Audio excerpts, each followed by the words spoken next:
Seja muito bem-vindo ao nosso podcast Viver com Cancro de Mama. Vamos, ao longo destes episódios, abordar uma série de aspectos que são importantes para quem está a passar por esta situação. E o nosso primeiro episódio é exatamente sobre literacia, do conhecimento à prevenção, porque a literacia faz bem à saúde. Comigo tenho o Dr. Miguel Telo de Arriaga, é chefe da Divisão de Literacia, Saúde e Bem-Estar da Direção-Geral de Saúde. Explique-nos um bocadinho o que é isto da literacia em saúde. Muito bem, primeiro agradecer o convite e o privilégio de poder estar aqui em primeiro naquele que é os vossos novos podcasts, portanto é mesmo um privilégio muito grande poder partilhar estas propostas convosco, estas ideias e esta conversa. Quando falamos em concreto e sobre a literacia em saúde, estamos a falar de uma teoria que nós queremos que não seja uma coisa apenas escrita ou algo de difícil compreensão, mas algo que seja passível de pôr em prática. E é relativamente fácil de explicarmos. Quando falamos de literacia em saúde, falamos naquela que é a capacidade para as pessoas acederem à informação em saúde, mas ainda mais difícil compreenderem essa mesma informação e depois utilizarem. E aqui falamos de vários passos. E é por isso que nós temos que estar, e são tão importantes iniciativas como esta, não é? Temos que estar onde as pessoas estão. Temos que utilizar uma linguagem que todas as pessoas entendam. Temos que também fazer com que as pessoas tenham acesso a informação que seja fidedigna, que seja segura, porque hoje em dia sabemos que é tão complexo, tão difícil pelas milhões de fontes de informação que temos, não é? Escolhermos aquela que é a informação correta. É isso mesmo, e o Dr. Google é sempre aquele primeiro não é, canal onde as pessoas procuram e, portanto, é importante realmente canalizarmos a literacia em saúde. Em 1970 foi utilizado este termo pela primeira vez. O que é que desde então já conseguimos evoluir nessa comunicação com os doentes? Acho que mudou muita coisa. Mudou muita coisa porque hoje em dia temos uma preocupação muito maior em explicarmos às pessoas de facto e utilizando a sua linguagem.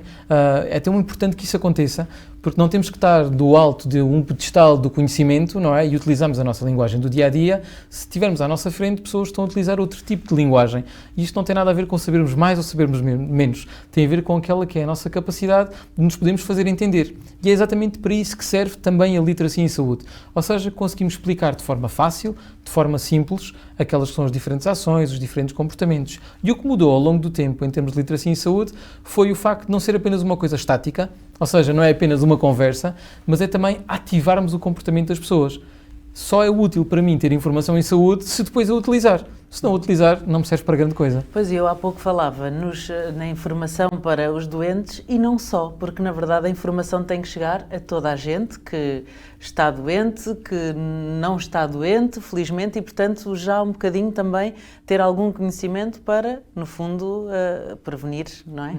Esses aspectos são muito importantes. Aqui podemos ir àquilo que nós chamamos habitualmente dos 3 P's, que é a promoção, a prevenção e a proteção da saúde. E quando falamos destes P's, que é uma forma simples também de conseguirmos perceber onde é que queremos chegar e o que é que podemos fazer, estamos a falar, em primeiro lugar, daquilo que é adequarmos um estilo de vida saudável para conseguirmos, de alguma forma, evitar, na medida do possível, que alguma doença possa surgir. Agora, também sabemos que algumas doenças, pelo nosso estilo de vida, não são evitáveis. Algumas são, outras, lamentavelmente, não acontecem por esse mesmo motivo, pelo nosso estilo de vida. Mas sabemos depois também em questões como a proteção, e aqui podemos falar de coisas tão úteis agora e tão relevantes para todos nós como a vacinação.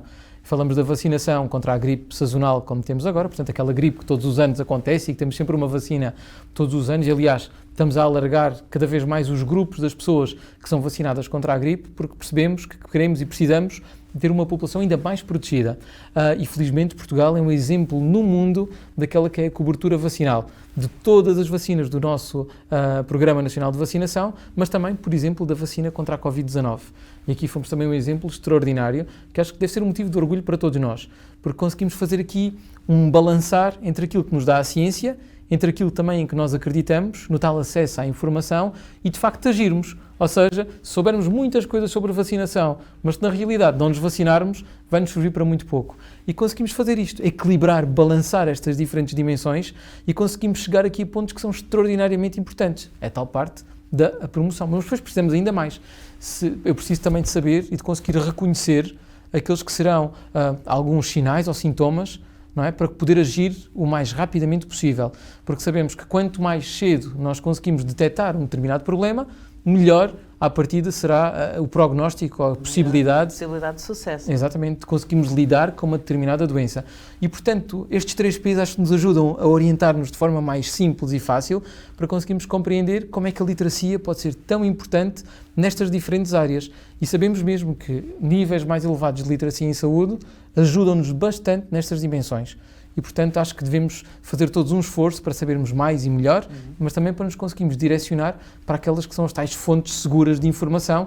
O Dr. Google dá-nos desde uma tragédia até o não ligue nenhuma e, portanto, temos que saber muito bem balançar da informação que encontramos, aquela que é informação fidedigna e segura, também para nos ajudar e nunca desligar, como é óbvio, dos profissionais de saúde, mas para nos ajudar a tentarmos agir o mais rapidamente possível ou até estarmos o mais informados possível para conseguirmos fazer perguntas aos nossos profissionais de saúde e dizer, olha, tenho isto, ou estou a sentir isto e gostava de saber mais, ou preciso de ajuda. Muito bem. Parece que, segundo os números, entre 30% e 50% dos casos poderiam ser evitados, reduzindo, não é, os fatores de risco e aumentando a prevenção. Nós ainda estamos longe, em Portugal, de atingir esta meta. Nós precisamos de fazer uma coisa que, aliás, nós estamos a trabalhar muito neste sentido, que é, não podemos simplificar apenas os números. Eu costumo dizer que os números são absolutamente fundamentais para nós tomarmos decisões. São decisivos. Mas precisamos é de agir, não é? E, portanto, os números ajudam-nos a agir.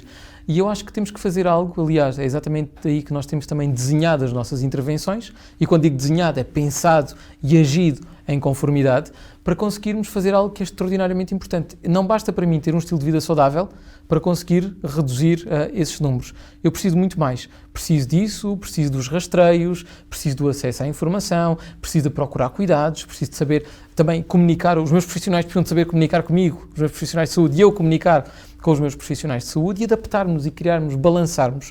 Portanto, nós chamamos, é um nome muito pomposo e bonito que eu partilho convosco, que é ecossistemas promotores de saúde.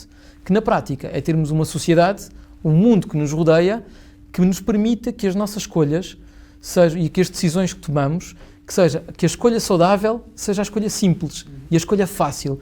E acho que é isto o caminho que nós queremos percorrer, exatamente para conseguirmos diminuir a percentagem ou as probabilidades que encontramos de poder desenvolver qualquer doença. Muito bem, então o que é que é possível ser feito, não é? Que ferramentas é que podemos dar então à população portuguesa para que esteja informada na saúde? Muito bem, antes de mais, eu diria que é claramente procurarmos a informação nos sítios certos e às autoridades de saúde, às entidades de saúde, disponibilizarem a informação de forma simples, acessível, para que haja o mínimo de dúvidas possível e para que cada um de nós tenha o comportamento o mais adequado possível. E neste sentido, aquilo que fazemos muitas vezes, e é isso que também temos que partilhar com todos, é que as fontes que eu devo procurar, e ainda não falámos, são o site da Direção-Geral da Saúde, o site do SNS 24. Se eu tiver alguma dúvida, alguma questão sobre a minha saúde, ligar para um número que todos nós já conhecemos desde a altura da pandemia, que é o Centro de Contactos SNS 24, tal 808 24 24 24. Às vezes até nos enganamos no número, não é? Pomos mais um 4 ou menos um 4, mas acho que é esta aqui a nota que temos de forma correta. Ou então também colocar eu a minha informação e nunca ter receio, absolutamente nenhum, de perguntar ao meu profissional de saúde, seja o médico de família, seja o enfermeiro, seja o farmacêutico, qualquer outro profissional, dúvidas que eu possa ter, questões que eu queira colocar. E isto é extraordinariamente importante. Será com toda a certeza profissionais que lhe vão responder às questões para as quais eu tenha dúvidas, mesmo até como é que posso ter um estilo de vida saudável, o que é que posso fazer. E então queremos partir exatamente daí. Desde uma fase muito precoce, trabalhamos não só com os profissionais de saúde, mas também com os profissionais de educação. Temos programas incríveis ao longo de todo o nosso percurso de vida. Portanto, desde os mais pequenos até aos mais velhos. E no que diz respeito às doenças oncológicas, como é que se vai passar a ação e para que público? Nós temos em Portugal um programa de saúde prioritário, portanto temos 11 programas de saúde prioritários que estão com os temas que serão dos mais relevantes em termos de ação em Portugal, e estes programas têm iniciativas muito específicas e muito concretas. Vou deixar aqui uma nota, este tema é tão importante que até a própria Comissão Europeia hoje em dia tem um financiamento, e nós sabemos que o quão importante é também termos financiamento para pormos coisas em prática. Temos também um financiamento que está focado nesta área do cancro. E, portanto, o que tem vindo a ser feito é, para além de definir prioridades, é arranjar também forma de chegarmos o mais próximo possível das pessoas, em função daquilo que é o prioritário, o mais relevante. Isto é sempre difícil, porque para mim, se tenho um problema de saúde, o mais importante para mim é o meu problema. Mas quando pensamos em termos de saúde pública, temos que pensar no problema de cada um, mas também com um foco muito particular naqueles problemas que afetam o maior número de pessoas e direcionarmos também muito aí a nossa atenção. E neste sentido são desenvolvidos um conjunto de programas, um conjunto de iniciativas que este próprio programa de saúde prioritário faz, mas também a literacia também o faz de forma articulada, com partilharmos o máximo de informação possível sobre sinais e sintomas, sobre que tipo de estilo de vida é que nós podemos adequar. Portanto, como não há uma receita mágica para todas estas questões, é tentarmos ir respondendo de uma forma mais alargada possível às necessidades que cada pessoa identifica para si. E é isso que tem vindo a ser feito. E também, para além disto, a questão dos tratamentos, a questão dos rastreios, portanto, focarmos sempre a nossa atenção naquilo que de facto pode salvar vidas e que pode ser extraordinariamente relevante para cada um de nós. Muito bem, os profissionais de saúde também são implicados, obviamente, neste processo todo. Nós estamos aqui a falar um bocadinho, se calhar, mais do público, mas como é que podem então os profissionais de saúde também estar envolvidos ativamente neste processo de literacia? Profissionais de saúde têm aqui um papel central, porque são os dos primeiros não só a esclarecer informação, depois também a ajudar as pessoas a lidarem com a informação que acabaram de receber e depois mesmo até em todo o processo, que seja de mesmo até esperarmos um diagnóstico ou já do depois de um diagnóstico. O papel do profissional, até eu vou chamar uma coisa que é difícil nós medirmos, mas a sensibilidade do profissional, não é? Tem que existir, mas não pode ser feita apenas para aqueles que já têm essa característica. É algo que tem que ser transversal a todos. E é também aqui que a literacia tenta ajudar. Ou seja, criarmos aquelas que são as respostas que sejam transversais a todos os profissionais para que não tenha a ver apenas com cada um e que tenha a ver com aquilo que é o protocolo, o procedimento, a nossa área de intervenção. E os profissionais aqui têm então um papel extraordinário, que é um papel de detectar, é um papel de diagnosticar, mas um papel também depois de acompanhar todo este tipo de situações, e aqui temos os múltiplos profissionais das diferentes áreas, cada um deles com um papel muito bem definido e que podem ajudar muitíssimo as pessoas a enfrentar e a lidar com estas situações, que são situações difíceis, que na maior parte dos casos é como se nos quisse uma bomba aos pés, não é? Portanto, acabamos por pensar que é uma realidade e um mundo que não conhecemos, e esta ajuda, explicando quais são os passos, de alguma forma minimizando aquilo que é a incerteza, consegue também dar-nos aqui alguma garantia de que, o que é que eu vou fazer a seguir. E nós gostamos de saber, de ter alguns passos para o futuro. Encaminhar as pessoas, gostaria de salientar aqui algumas das medidas previstas por parte da DGS sobre este tema? Eu acho que quando nós falamos destas abordagens, em Portugal há muita coisa que já está consolidada nesta resposta. E as coisas tendem a funcionar de forma simples e ágil, e aquilo que se quer é que seja o mais rapidamente possível, até porque tem que se ganhar algum tempo, e é isso que tem vindo a acontecer, porque tivemos 2 anos em que muita coisa esteve numa velocidade diferente daquela que todos gostaríamos, mas por motivos óbvios, porque olhando para trás, nós sabemos que agora é fácil lidarmos com a pandemia, não é? Agora é fácil olharmos para o vírus e perceber como é que ele se transmitia, como é que podíamos evitar. Mas na altura as decisões que foram tomadas foram aquelas que, considerando e tendo em conta a informação que tínhamos, aquelas que pareciam as mais acertadas. E pior do que decidir mal é não decidir.